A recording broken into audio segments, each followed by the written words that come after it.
The Elite Report. I am Dorian Brown. I'm Tyler Coleman, man. Episode 4, recapping week 3, going into week 4. Yeah. Let's start this thing off right. Thursday night, I went to Clayton versus Jennings. Heard it was a dog fight. Man, it was. Overtime. So 1 or 2? It was 2. Last game I did was the East Side and Trinity with overtime, and then I go right into Thursday overtime, which was long. What would you say your thoughts about the game?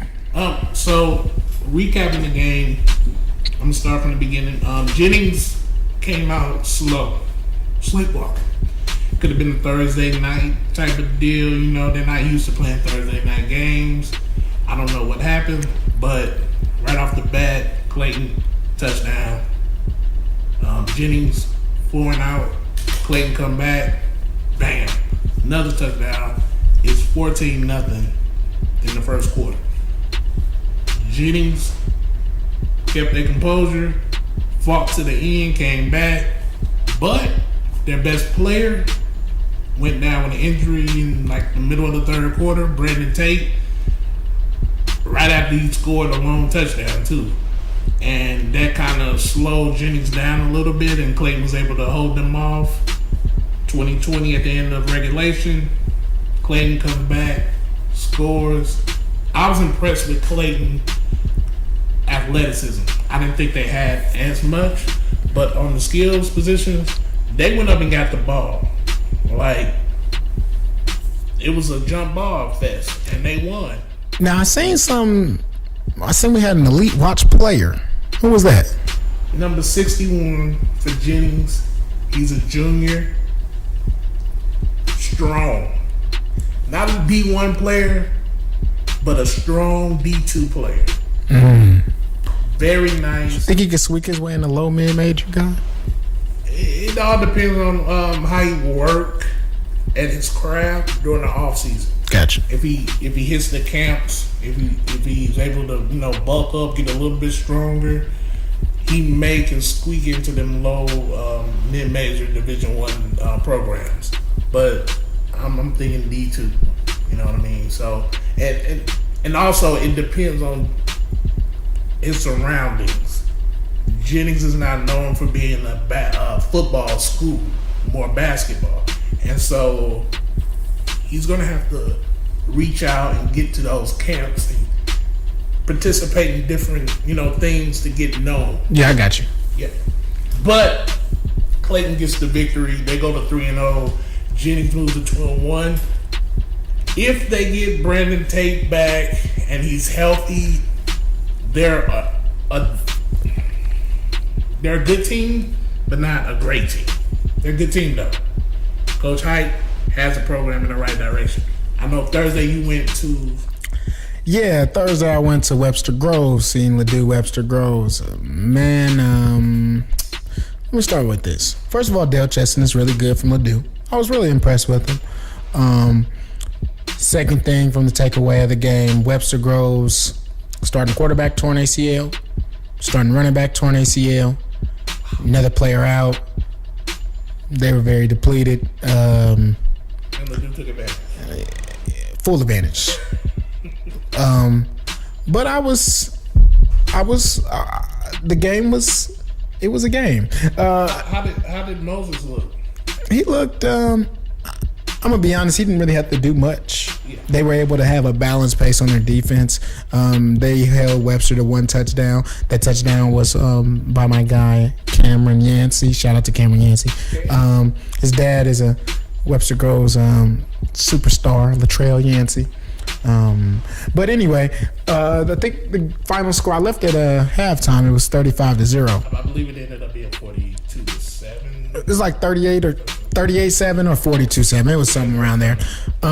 Ledoux, they were pretty good. Webster's going to struggle this year now that they have their starting quarterback and running back gone. So that, I mean, they only had about 40 guys anyway. Mm-hmm. So when your three of your top 7 are gone, it's going to be hard. It's going to be different. Ledoux is right now. I looked at the rankings. Ledoux is the best St. Louis Class 4 team.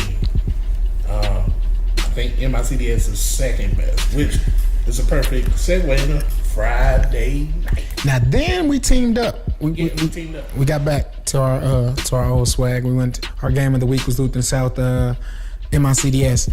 Before we get into the game, I just want to let you guys know this right now. MICDS, they are physical.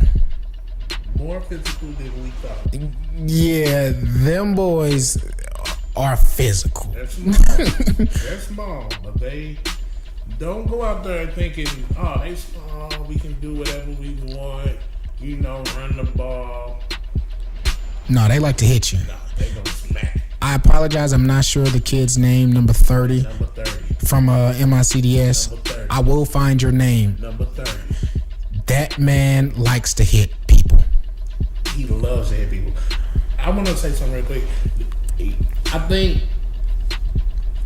kids don't understand this all the time, but your motor has to be there every play. Every play. His motor was there. And his motor was there. He was there surrounding the ball every play, in on tackles, forced a fumble for a touchdown, a second touchdown. And it was a wrap.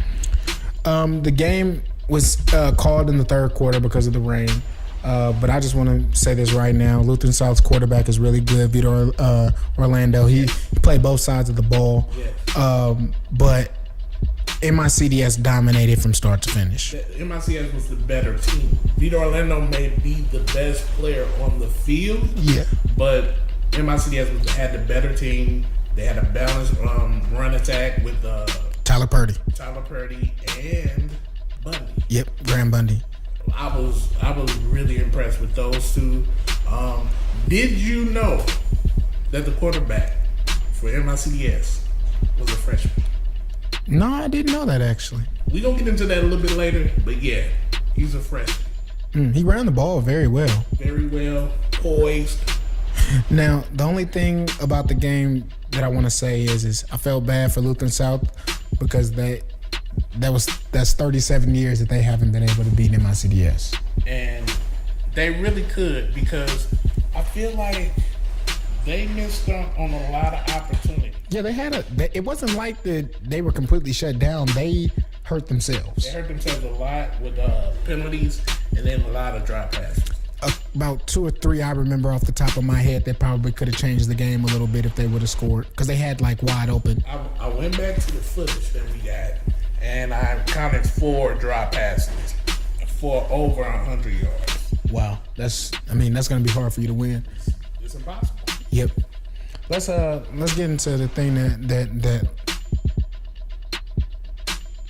Belleville West went to Fort West. Oh yeah, I apologize. My bad. Easy win for Belleville West. They go to 3-0, and they are looking good. I'm interested to see how that matchup between Belleville West and East St. Louis goes. East St. Louis got the victory Friday night over Edwardsville. Yes. Reading the article on STLtoday.com. Shout out to David Quidall. Definitely. Edwardsville kind of shot itself in the foot a few times. Some mishaps with the snaps, rain. It happens, but you got to deal with it. Both teams are dealing with it. Tyler played a decent game. Wasn't the best, but it was enough to get the victory. Great. So, what the record looking like, man? So in the last 2 weeks, shouting, I'm 7-1. I said 18 in a row. I was maybe a little off, so I'm gonna just go ahead and say I'm going to go 17-1. I'm really that dude. I officially knotted up. I'm 9-3. He's 9-3. He can't mess with me though. That's what I told y'all last week. He's the rabbit. I let him get in front. I'm the I just keep. Hey, I'm methodical. Hey, all I want to say, you did your thing this week. 4-0. I didn't just do my thing. I did the thing. Hey, we ain't gonna get into all that. I'm just talking. So, just to keep y'all up to date, we're both 9-3. He went undefeated this week. I went 2-2. We got 5 games we're gonna pick later on in the podcast. So stick with us. We gonna get to the predictions. But we got a special guest coming. We do got a special guest. Head coach of the powerful Trinity Catholic Titans. The movement. You might not know much about him, but I think today you're going to find out a little something that you probably ain't know. Terrence Curry, former Mizzou cornerback. Yes, under the great Coach Pinkel. And he went to Kirkwood High School as well, if you didn't know that. The pioneers. So we're looking forward to talking to him, and we'll be talking to him in just a couple minutes. Y'all ready to get into it? We ready to get to it. I'm here with head coach of the Trinity Catholic Titans, Terrence Curry. How you doing, Coach? I'm doing good, yourself? I'm doing pretty good. We just got a couple questions for you, man. How's this? Who is Coach Curry on and off the field? I'm pretty much the same on and off the field, man. About business, off the field, I handle my business with my family, in the community. On the field, I put that same pressure on my guys, to handle their business and make sure that we handle our business as a team. So it's about business if you want to sum it up. Okay. How you doing, Coach? This is Dorian. Playing at Mizzou under Coach Pinkel, what is one lesson you took with you that helped you become a head coach now? I think one thing Pinkel taught me, it was about attention to details. People always spoke about, people have talent, people have the athletic ability, it's a lot of football players, but a lot of times a good football team pay attention to the small things, attention to details, as far as having less challenges than your opponents in the game, emphasizing the small things, that there's no guy bigger than the team.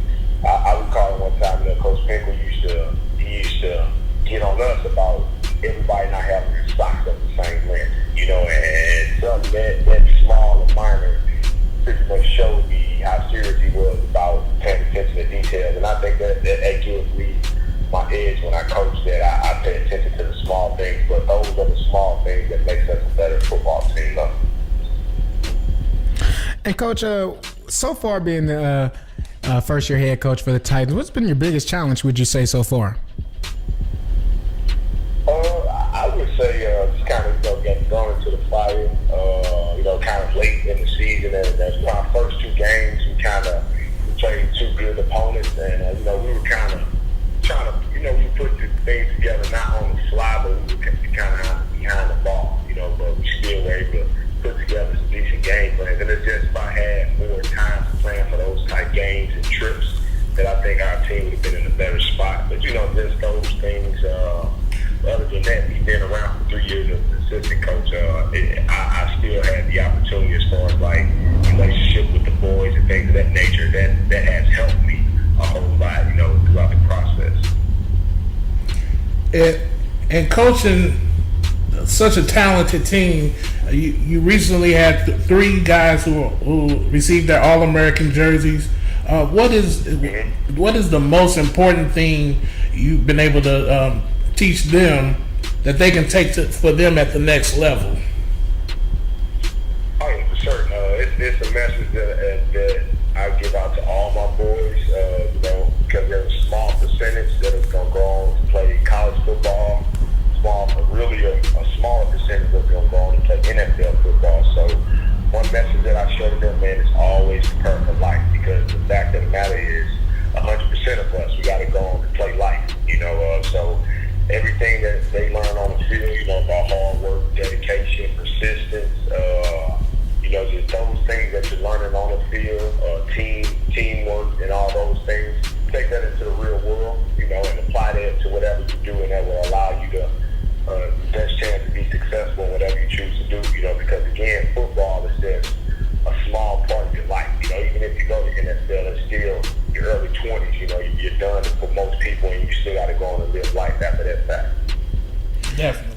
And I think it was pretty cool. I heard a fact about the three guys that all three of the All-Americans had a GPA of over 3.2. Being able to be the head coach of something of that, how does that make you feel?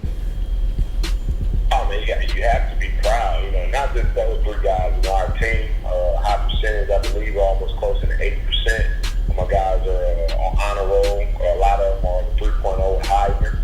We have, which is unheard of. You have one or two, or possibly just one, as far as National Honor Society. On our squad at the moment, we have, I believe, it's 8 that are either in the National Honor Society or will be inducted into it this year. So stuff like that, I like to highlight, because again, it shows you just how good these guys are, just not on the field but off the field and in the classroom. And it's just a testament to them that, like I said, they're hard workers. They apply themselves, and those are the things that, once football is over, those are the things that carry them to be successful in life, to whatever they decide to do after football. And like I say, I'm proud of them for challenging themselves and taking that step in life. So. Before you ask the next question, Tyler, I just want to say salute to those young men who have accepted the challenge, not only on the field but in the classroom. I agree 100%. Hey, Coach, I was curious. Has there been an obstacle that you've encountered so far that you, as the head coach at Trinity, that you haven't expected? Not necessarily nothing of a surprise. You have your everyday challenges and obstacles. I'm dealing with 7 different personalities, so it's something different that comes up every day.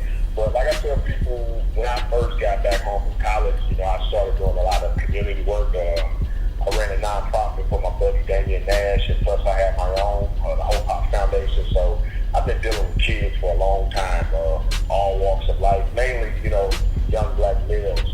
But it's kind of like, I'm used to this, and I've seen more drastic things outside of me coaching football, to where my mental is prepared for anything that may come my way. So it kind of, like I say, stepping into this is something I'm used to, because I've just been dealing with kids and being a leader and a role model to them for so long that it was just natural for me to just step in and just do what I normally do, and and it's working for me. So that's what's up, Coach. I didn't know that, and I'm glad you explained that, and those foundations. That's amazing, man. And the last question we have for you is, how does those first 2 games on the schedule set up your season going forward? How does that help your team going forward? I help tremendously, man. Like I said, we were disappointed the first 2 games, the outcome of it. The first game, I kind of feel like if we would have executed a lot more, that game would have been way closer than what that score indicated. But it was a learning curve for us to be able to play such high talent, early on, and kind of see where we're at as a team. And like I say, it gave me a gauge of where we're at. So as I spoke to the boys after the fact, those were wars and battles that we went through, most of the time, with our regular season schedule, we play good opponents, but to be able to play national caliber opponents, and then, take that and go into the playoffs at the end of the season, it kind of gives us a gauge of what we're going to face later on in the season, and prepare for that. Because my last 2 or 3 years being at Trinity, our early on schedule's kind of been, we kind of played some opponents that were just, local, and they weren't like a Colquitt or East St. Louis. So like I say, it gave us an early gauge of where we're actually at as a team. And now, like I say, we know what we need to work on. We know what we need to get better at. We know what we need to, as far as players, we know we need to put players in, get players out of certain positions. So it actually gave us a great gauge to look at as a team to see, what we need to change, what we need to work on. And like I said, we're getting better at that. And our guys took that game as bad as they wanted to win it. I'm glad that their spirits are still high, and they understand what caliber teams we played and what respect we earned for Trinity on the national level. So I'm happy with that. And Coach, I just wanted to say a couple last comments. We appreciate you coming on today. You're the first interview that we've had on the Elite Report, so we're looking for many more. But we appreciate you for being able to talk to us, and we look forward to watching you guys as the season goes on. I appreciate y'all. Y'all have a great day. You too as well, Thanks, Coach. Coach. Appreciate it again. Thanks. What a great interview by the head coach of Trinity Titans, Coach Curry, the movement. We really appreciate you for coming on the show. Yeah, we do appreciate him, and he was our first guest, so I was really excited. Our first guest is the head coach of the Trinity Titans. Yeah, now I'm curious to see who we. I don't know how we. Where do we go from here? Nick Saban. All right, bet. Yeah, We'll call him up. You know, Nothing. it ain't nothing. Say, Nick, what's up, baby? Hey, you might want to call the FSU head coach too and ask him. Hey, don't get on my nose, man. Don't get on my nose. Man, let's get into our rank. Hey, y'all gotta step y'all game up. Crickets. They played Sanford. Hey. Anyway, we're gonna get into rankings. Let's talk about it. Small school rankings. Small schools. This is only the St. Louis area. Yes, sir. Yes, sir. Other small schools, we didn't leave you out. We just, we only can cover so much ground right now. Now let's do this top 5. Top 5. Starting with number 5. Who you got? I got Boise. Boise. Wait, look, they're 3-0. Talk to me. They play St. Mary's this Friday night at St. Mary's. Talk to me. They do most of their damage on the ground. They're like a spread option type of team. Mm-hmm. And I'm sorry if I get your name wrong. Please hit me up and tell me I got it wrong, and I'll fix it. But it's Louis Eckelkamp. Mm-hmm. He's the running back and the middle linebacker. He's the focal point of their offense. He's rushed the ball 43 times for 359 yards with 7 touchdowns. I watched him last year. He's strong. He runs the ball with force. Pad levels low. He's good. Who you got at number 5? My number 5 will be Lutheran St. Charles. Dun, dun, dun, dun. Cougar. Yeah, young team. Young. Very young. Coach Harris has those young fellas ready to go. Jalen Wanstead, Wallace Harris, and the rest of the crew. I think that they, in my opinion, I feel like they are a big sleeper. They are a sleeper. They beat O'Fallon Christian on Friday night. And I believe, I'm not sure. They're undefeated. They play Trinity either this week or next week. Yeah. I can't remember. And they also have a DN that a lot of people are starting to talk about, Travion Ford. Yes. So I'm looking. 2020, right? Yes. No, 2021. 2021. Yeah, 2020 is the junior class right now. Yes. So he's 2021. I think that Lutheran St. Charles, I think they have a balanced running game. It seems like their D-line is pretty good with Wanstead and Ford. I'm looking forward to see what they can do and how they can keep improvement. If they don't do it this year, be on the lookout for them next year because they're really talented and young. At number 4, I have the MICDS Rams. They're 3-0. We talked about them a little bit. They're very physical. They defeated Lutheran South last Friday for the 37th consecutive time. This week they take on undefeated Priory. I like them to win the game. They'll be 4-0. But, whatever. So senior Bundy Jr., Tyler Purdy, and the freshman quarterback Reagan Andrew, they're going to pound the ball down your throat. Yeah. Not much of a passing game. They'll spread it out a little bit, but mostly it's going to be the run. I hate to say this, but I also have the same number 4 as him. MICDS, man, we got to see them.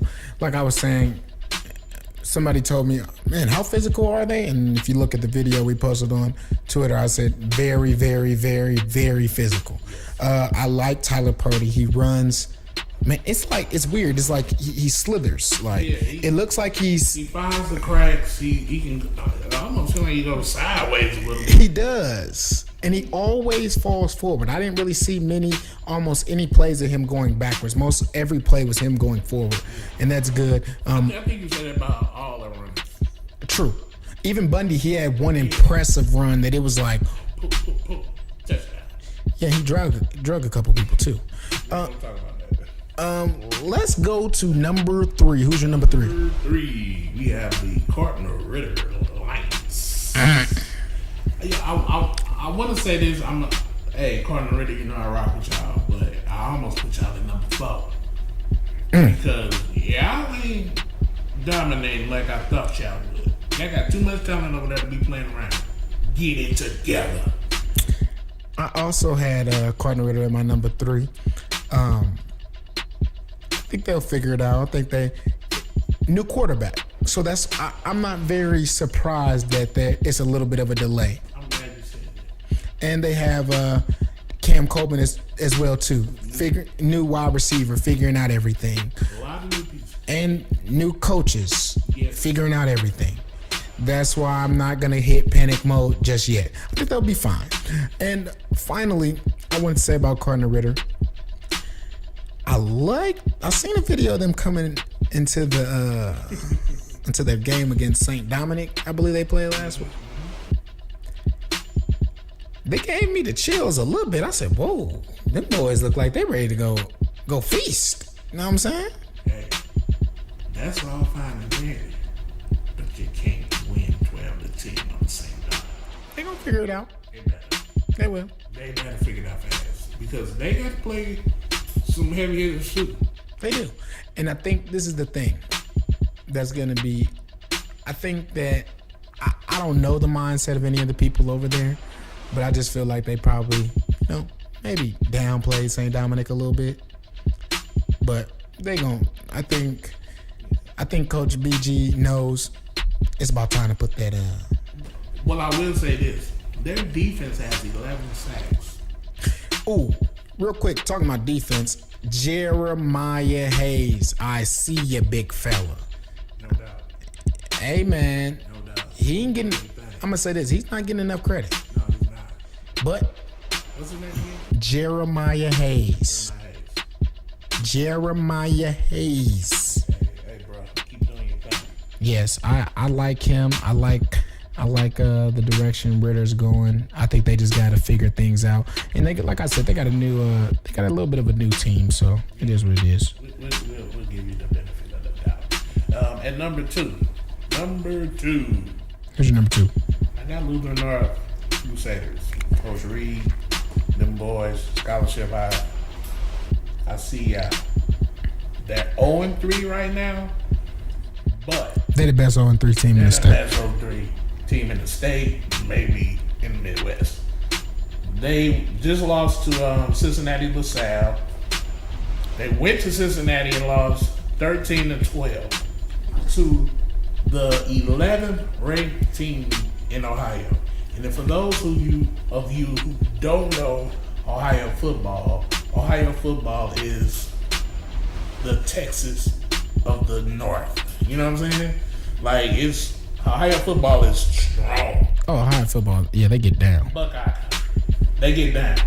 And then previously, the week 1 and week 2, they played the 3rd and 10th ranked team in Illinois. So, really, really rough schedule. They're building for the playoffs. I also have them at my number 2 spot. And this is the reason why. Seen them against home with Flossmoor. Didn't have as much depth. Played amazing. Fought hard. Played physical. Everything that I'm seeing, it seems like every week they keep getting better. What was the final score of the game last week? I know it was a very, very It was close. like 35-21, if I'm not mistaken. Okay, I thought it was a little bit closer than that. I could be wrong. But It was closer than the score was, though. yeah, and I thought that I really do feel that the schedule was built to win state. So with that being said, I'm not really worried about them at all. They won't lose again. Yeah. I don't see them losing to anybody in St. Louis, to be completely honest with you. No. And it's just the way it is. And actually, they lost to Cincinnati LaSalle 13-12. Yeah. Yeah. So I thought you meant Homewood. oh no. I remember that. Yeah. Yeah, they only lost by 1 point. And again, they went to Cincinnati. The first 3 games all on the road. I like it. So I like Coach Reed putting those guys' backs against the walls and seeing, how well can you fight? yeah, and who are we? Yeah, so salute to Reed and the athletic director over there, whoever that is, for putting this national schedule together. Yep. This is a national schedule. Grown men only. Yeah. And speaking of grown men, number 1. Who is your number 1? Really not. We don't need a drum roll for this. It's Trinity. Yeah. Yeah, they're my number 1 too. Okay. So Trinity Catholic Titans. 1 and 2. 1 and 2. Giving off a win against the Bird, which 36-6. yeah, and they were able to rest their starters. I don't know exactly who played and how much they played, but They were able to have able to figure out some things, try some new things, and get a little bit healthy. yes, because they definitely going to need those guys down the stretch. Trinity is 1 and 2 on the year. Their first game of the season was against Colquitt County, the number 1 school in Georgia and the 11th ranked school in the nation. Wow. And my. their second game was against Eastside. Eastside. At Eastside. And Eastside is ranked number 7 in Illinois. So you're talking about playing the cream of the crop. With 40 players. With 40 players. And those teams are not small school teams. Nope. They're huge. Yeah, they are. The Titans, they real. They're real. You know what? I went into week 2 and I picked East St. Louis. And I said, I want to see how physical can Trinity be. And they were physical. Yeah, they were pretty physical. I will say this. Back to my number 2 team, Luther North. They're also physical. They play MICDS in about 2 to 3 weeks. That game's gonna be physical. And that's gonna be for the conference too, by the way. That's gonna be for the conference. Oh, you made a tweet. You made a tweet yesterday talking about what you've gone to be able to see in the last 3 weeks about teams. What was that a little bit? Yeah, and that's a good segue. I'm glad you mentioned that because looking at the film, the top teams are able to use strength against the weaker teams. That's what happened with CBC in Evansville. I was looking at Luther North and how well they played the first half. Trinity and Eastside, those guys, fellas, you got to get in the weight room. Like it's vital to be in that weight room and not just work on your upper body. Work on the lower body. The legs is what's going to help you drive your opponent back or able to make the tackle. You have to be in the weight room. Even in basketball, am I right? Agreed. Got to. So that's something I've seen on film. It's a vital. I will say this about the weight room thing. The kids that have been in the weight room, man, they're real.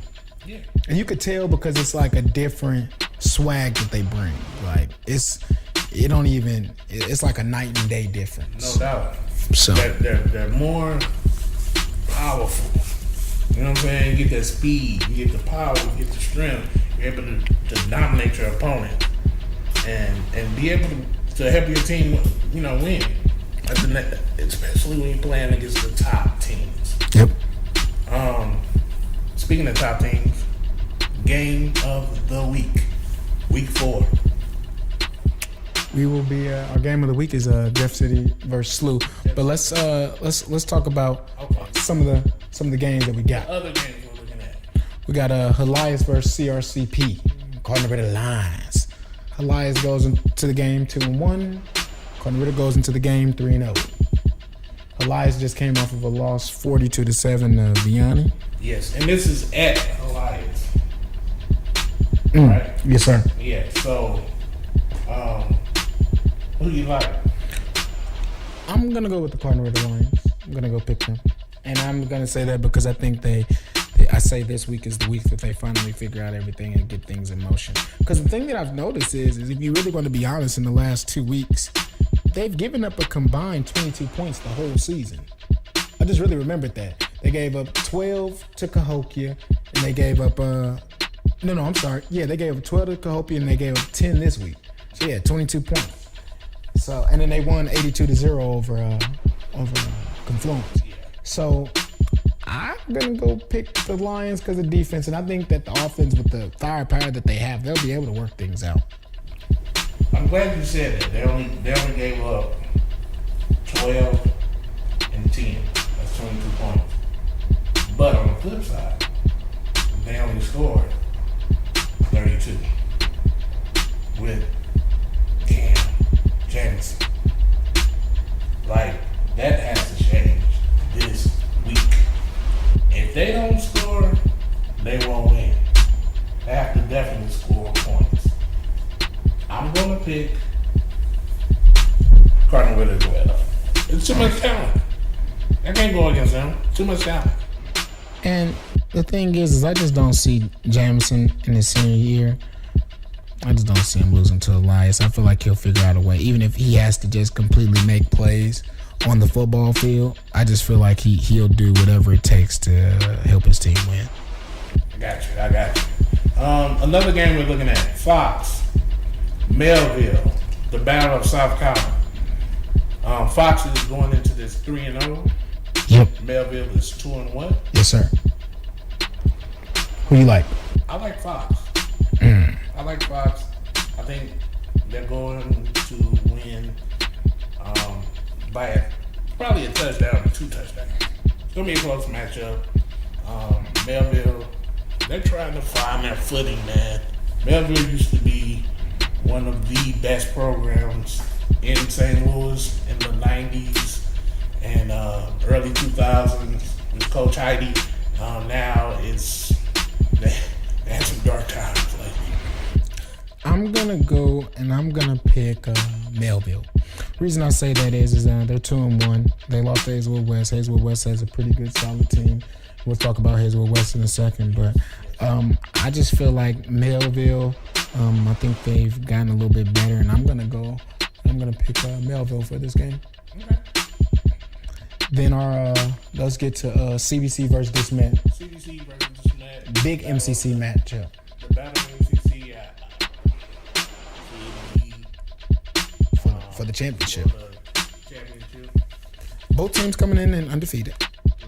We got the new era of DeSmet on the block, and we have CBC stronger than ever. We've seen both of them. I'm going to say this. I'm going to pick CBC probably 14 to 21 points. Okay? I feel like Jordan Johnson will have a good day because I felt like CBC was a little bit weaker with their cornerbacks more than usual. Yes.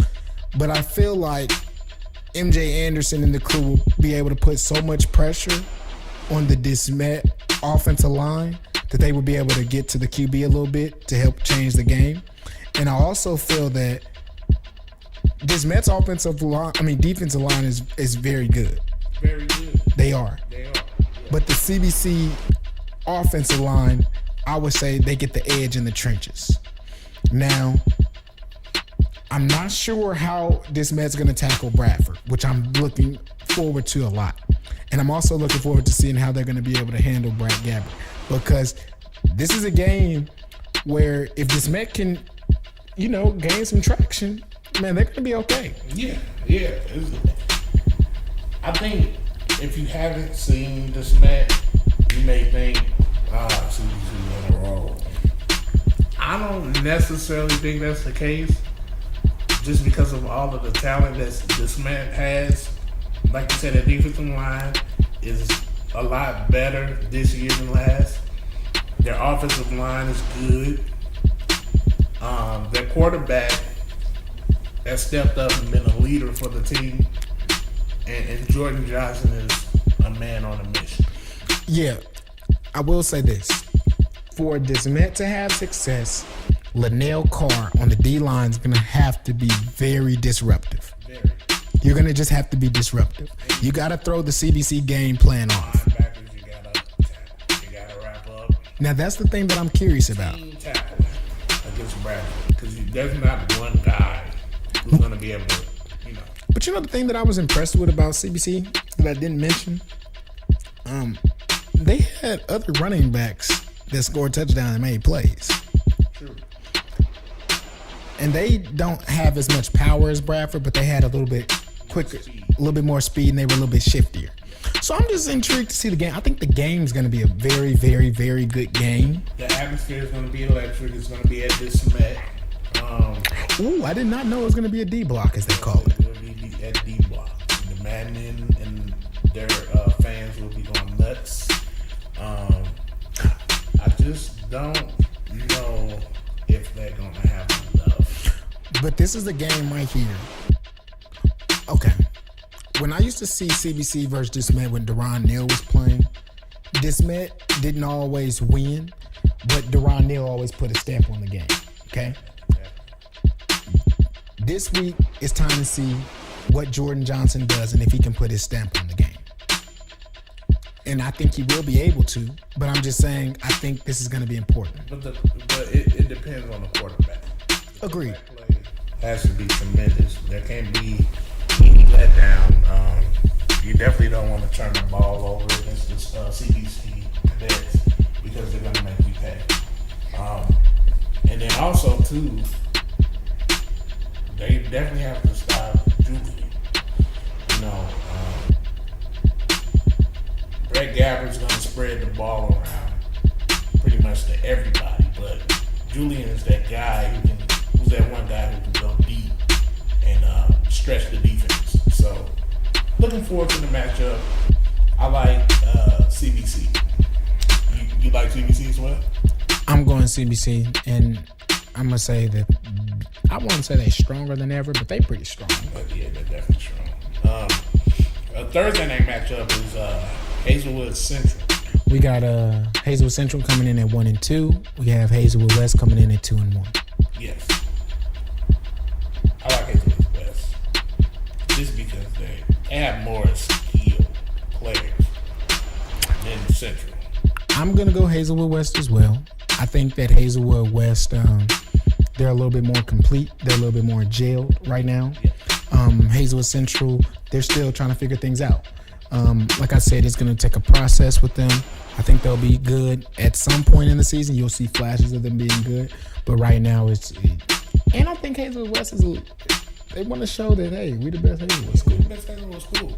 And they haven't been the best Hazelwood school in the AY. Agreed. So let's talk about our game of the week. Game of the week, week. Jeff City versus SLU. At SLU. Jefferson City comes in at 2-1. 2-1. And the St. Louis Billikens come in at 0-3. They haven't won a game. So. But they did play Battle, who's a very good Class 5 team down in Columbia. They played the Ladue team, who's still undefeated. And then they lost to an undefeated Desmet team as well. Yep. So. Let me know your thoughts. SLU is young as well. They, Coach Jones over there is trying to, build a program. Jeff City is a perennial power, but they're not what they used to be. The reason why we pick this game is we want to stretch our reach and we want to see different teams. So Jeff City is a team that we haven't seen. SLU is a team that we haven't seen, and we're interested to see how SLU comes back after 3 tough losses. One, they were right in the game with Ladue. So they got something there. Yeah, so who are you picking, man?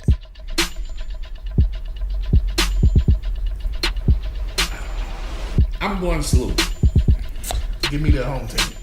I'm gonna disagree. I'm gonna go with Jeff City. I haven't seen either one this year. I haven't either. That's why we're both going in this blind, so I'm looking forward to it.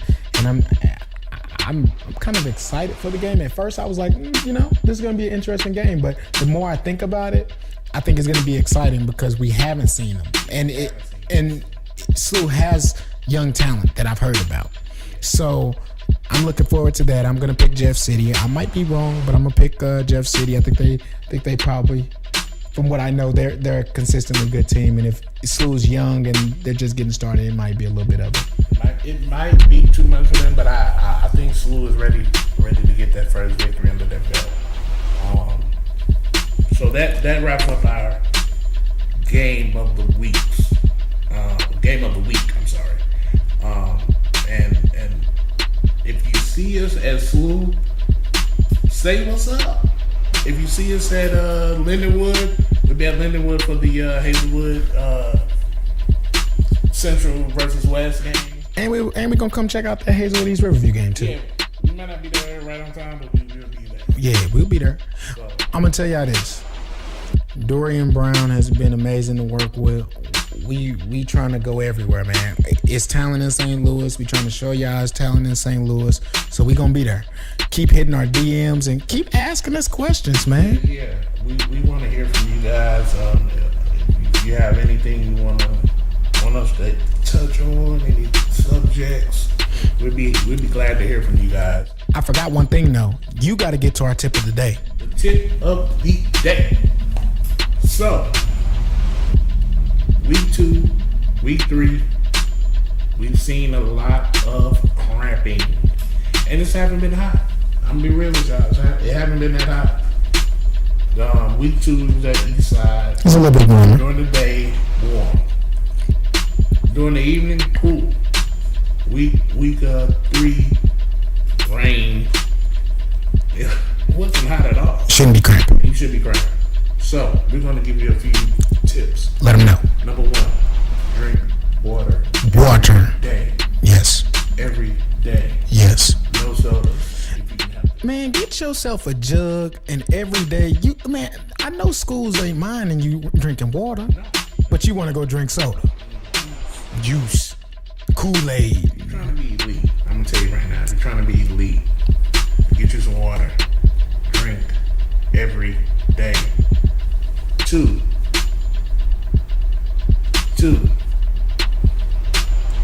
It might be nasty, but you can also just throw it down your throat. Coconut water. Coconut water has potassium. It's full of electrolytes, and it's cheap. Coconut water. Trader Joe's, Schnucks, everybody has it. Coconut water is definitely a plus. And then 3, there's a few wise tales out there. If you want to share your wise tale. All right, you can put a little bit of mustard on your tongue. You can drink a little pickle juice. And you can do a little bit of Pedialyte. And also Bananas. So make sure that you're fully hydrated. Make sure that you're taking care of your body. If you want to be elite, you have to take care of your body in an elite way. I ain't drinking no coconut water though. And drink that coconut water, y'all. I'll pass. But anyway, we out. This is the end of the Elite Report, week 4. Week 4, shawty. Thank you again.